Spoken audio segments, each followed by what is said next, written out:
Good evening once again. When I'm going to start a new topic of first lesson of from the NCERT West after introduction, that is presentation of data. हम presentation of data की बात करेंगे, बहुत जल्दी से हम कुछ points के साथ डिस्कशन करेंगे। तो पहला पॉइंट हमारे पास presentation of data, ठीक है। इसको देखते हैं ये होता क्या है। It refers to the art of presenting data. हम सबके पास एक प्रतिभा है किसी भी चीज़ को, जैसे आपकी मम्मा जो हैं, प्यारी माता जी, आपकी मदर खाने को प्रेजेंट करती हैं। अगर आपको प्रेजेंट करना हो, हाँ, मैं ये नहीं कर रहा हूँ, आप भी बहुत होशियार हो गए हो, बहुत अच्छे आप लोग हो, बट आपकी मदर का जो प्रेजेंटेशन है ना, जिसको देख देख के आप लोगों ने सीखा, हम लोगों ने सीखा। तो जब मम्मा खाना प्रेजेंट करती हैं, देखो हर चीज़ के एक तरीका होता है। चावल कहाँ रखना है, दाल कहाँ रखनी है, पिकल्स कहाँ रखने हैं, पूड़ी कहाँ रखनी है, पायसम कहाँ रखना है। तो दैट इज़ कॉल्ड प्रेजेंटेशन। क्यों?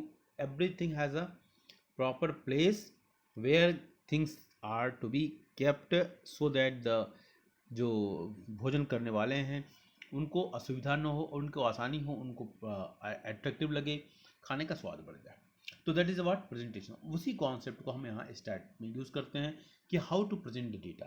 तो हमारे पास कुछ टूल्स हैं, कुछ टेक्निक्स हैं जिसके माध्यम से हम डेटा को प्रेजेंट करते हैं, उसको हम देखेंगे, ठीक है। लेकिन हमारा होल पर्पस क्या है? It is easy for the user to understand, ठीक है। कॉमन मैन को आसानी हो जाए और यूज़र जो है बड़े आराम से उसको देख पाए, समझ पाए और उसका इंटरप्रिटेशन कर पाए।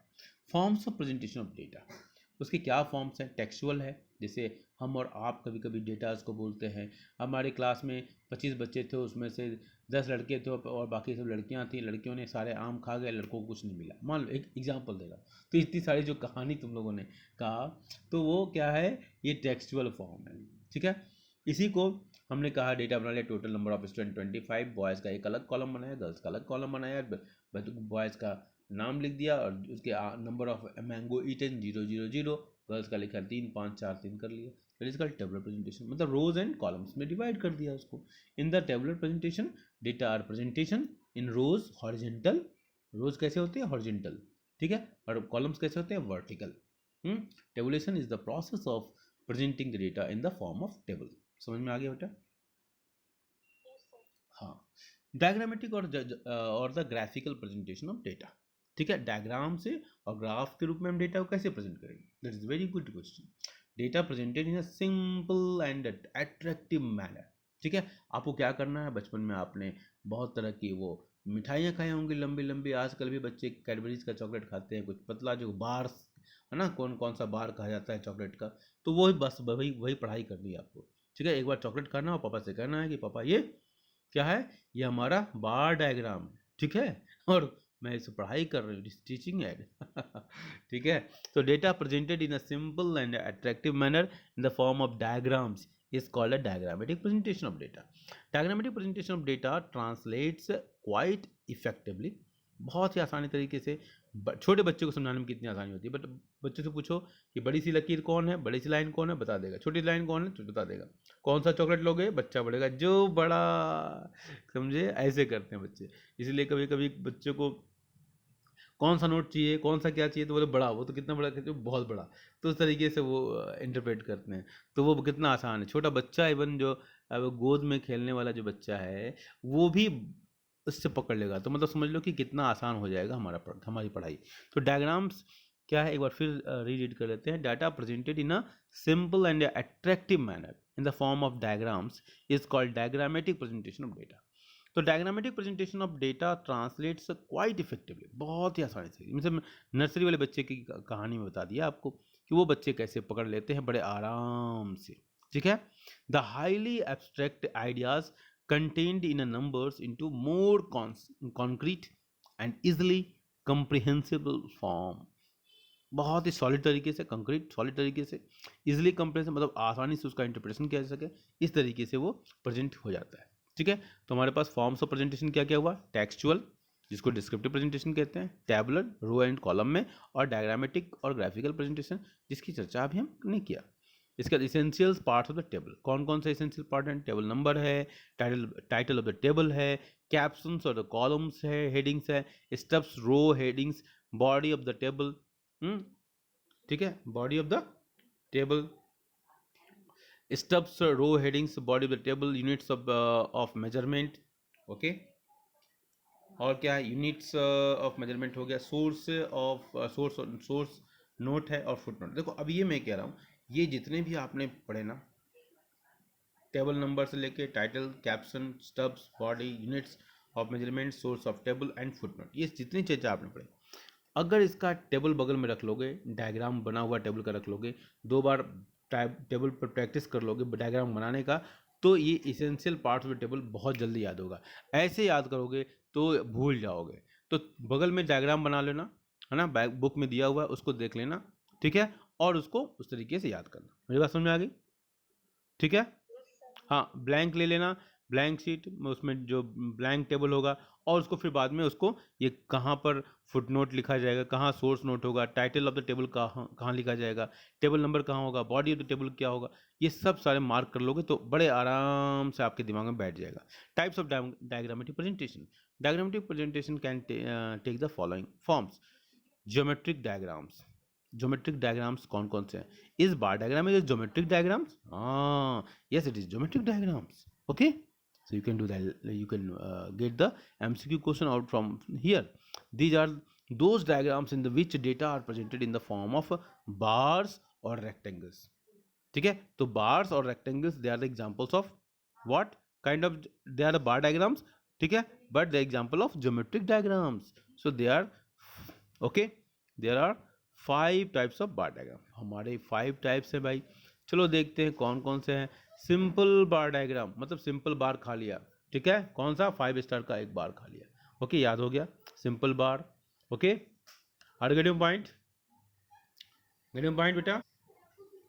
मल्टीपल बार डायग्राम्स, ठीक है, they are those diagrams which show 2 or more sets of data simultaneously, as for example income and expenditure, okay, एक साथ दो दिखा दिया। सब डिवाइडेड और कंपोनेंट बार डायग्राम भी इसको कहते हैं, दोनों याद रखना, सब डिवाइडेड को ही कंपोनेंट बार डायग्राम कहते हैं। They are those diagrams which simultaneously present total values as well as part values of a set of data. To indicate different parts of the bars, these are shaded, अलग अलग colour में कर दोगे तो बड़ा ही और आसानी से इसको डिफ्रेंशिएट कर सकते हो, ओके। आगे पॉइंट, तो हमने चर्चा किया, हम एक बार फिर दोबारा बोलते हैं, हमारे 5 तरह के ये हमारे पास जो बार डायग्राम्स की हम बात कर रहे हैं, जो बार्स प्रेजेंटेशन है, ज्योमेट्रिक डायग्राम्स की हम बात कर रहे हैं, तो ये हमारे पास कितने के प्रकार के होते हैं, एक बार रिवाइज कर देता हूँ आपको, क्योंकि बहुत ही इंपॉर्टेंट है। कौन कौन से होते हैं ज्योमेट्रिक डायग्राम्स को, हमने कितने, 5 बेटे हैं इसके, 5 पांडवा, ज्योमेट्रिक डायग्राम्स 5 पांडवास, ठीक है। ज्योमेट्रिक डायग्राम्स मतलब उसके सामने लिख देना 5 पांडवास, मतलब 5 हैं, कौन कौन से हैं, ठीक है। तो आ जाइए, हम उसके बार डायग्राम्स के 5 पांडव कौन कौन से हैं। सिंपल बार डायग्राम्स है पहला बेटा, ठीक है। मल्टीपल बार डायग्राम दूसरा बेटा, ठीक है। सब डिवाइडेड का और कंपोनेंट बार डायग्राम तीसरा बेटा, ठीक है, तीसरा है ना, हाँ। परसेंटेज बार डायग्राम चौथा, और डेविएशन बार डायग्राम्स 5वां बेटा। तो बार डायग्राम्स के, ज्योमेट्रिक डायग्राम्स, ठीक है, बार डायग्राम्स के हमारे कितने हो गए, ये 5 हो गए। ज्योमेट्रिक डायग्राम का पार्ट क्या है, ये बार डायग्राम है। बार डायग्राम के कितने बच्चे, 5 बच्चे, ओके। आर्गेटिव पॉइंट बोलो भाई, बोलिए। ज्योमेट्रिक डायग्राम का बार डायग्राम के अलावा ज्योमेट्रिक डायग्राम क्या है, पाई, ठीक है, उसको हम आगे देखते हैं। ज्योमेट्रिक डायग्राम, पाई और सर्कुलर डायग्राम्स, ये भी हमारा ज्योमेट्रिक डायग्राम का ही हिस्सा है, ठीक है। जिसको भी हम ज्योमेट्रिकल जो चीज़ें हैं ना, ज्योमेट्रिकल हमारे कंपास की सहायता से, स्केल की सहायता से जब करते हैं ना, तो वो जिस तरीके जिसको हम यूज़ करेंगे वो हमारा ज्योमेट्रिक। तो पाई और सर्कुलर डायग्राम्स ये हमारा क्या है, ज्योमेट्रिक बार डायग्राम्स, ठीक है। ये क्या होता है, पार diagram is a circle divided into various segments showing the percentage value of a series. This diagram does not show absolute value of each category. The values of each category are first expressed, okay, as percentage of the total value of all the categories. Since the circle comprises of 360 degree, accordingly percentage of a variable are fixed in proportion of 360 degree, ठीक है। मतलब जो भी value है हम उसको degree के form में कन्वर्ट करना है। आर्गेटिव पॉइंट, मेरी बात समझ रहे हैं? बोलिए बेटा, जो भी वैल्यूज़ है हमको उसको किस में कन्वर्ट करना है, डिग्री के फॉर्म में कन्वर्ट करना है। ओके, कि कितनी, तभी तो एंगल बन पाएगा। ठीक है, और the value of each category are first expressed as a percentage. ठीक है, और इसके बाद उसको हम 360 डिग्री में कन्वर्ट कर लेंगे, और उसके लिए जो फार्मूला होता है हम उस फार्मूले को यूज़ करेंगे। ठीक है, बोलो भाई। Frequency diagrams. अब फ्रीक्वेंसी डायग्राम्स क्या होता है, ये वैसे ही होता है। पहली बात तो वैल्यूज़ दिया रहेगा, उसकी फ्रीक्वेंसी दी रहेगी, और फ्रीक्वेंसी डायग्राम के प्रकार कौन कौन से।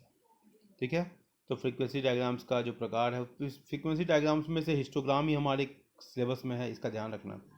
तो histogram, frequency polygon, frequency curve and ogive, ये हमारे, ये सब इसके पार्ट हैं। तो हो सकता है मेन एग्जाम में आ जाए, लेकिन अभी तो हिस्टोग्राम बहुत ही इंपॉर्टेंट है इसमें से।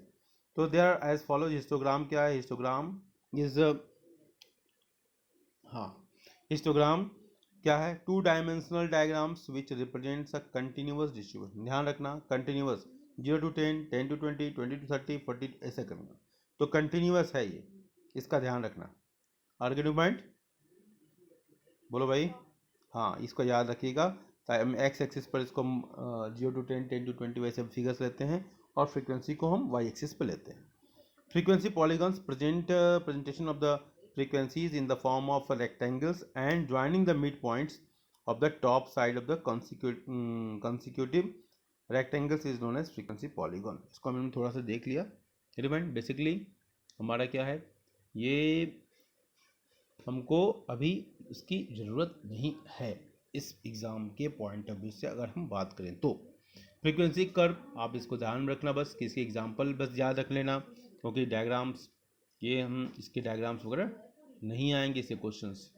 ठीक है, क्यूमुलेटिव फ्रीक्वेंसी कर्व, कर्व के रूप में बोल रहा हूँ, cumulative frequency. Okay, cumulative frequency क्या होता है, इससे क्वेश्चन बनते हैं, तो इसके कर्व को कैसे डिजाइन करना है ये सब नहीं पढ़ना। Arithmetic line graphs, 1 variable graph, 2 और मोर देन 2 वेरिएबल ग्राफ्स, ये हमारे सिलेबस में नहीं है, इसलिए मैं ज़्यादा एम्फेसाइज नहीं कर रहा हूँ फिलहाल। मैं आपको फिर दोबारा बता दूं, types of diagrams presentation. Diagrammatic presentation can take the following forms. पहला है ज्योमेट्रिक डायग्राम्स। ज्योमेट्रिक डायग्राम्स का पार्ट हमारा क्या है, बार डायग्राम्स। ठीक है, आर्गेनिक पॉइंट, बोलिए भाई। इसके बाद हमारा फ्रीक्वेंसी डायग्राम्स, इसके बाद frequency curves, cumulative frequency curves, ogives. ठीक है, ये हमारे पार्ट हो गए। इसके बाद सब पार्ट्स के रूप में अगर बात करें, ज्योमेट्रिक डायग्राम्स के पार्ट हैं बार डायग्राम्स, और बार डायग्राम का हमारा पार्ट है simple bar diagrams, multiple bar diagrams, subdivided और component bar diagrams, percentage bar diagrams, deviation bar diagrams. Okay, organic point.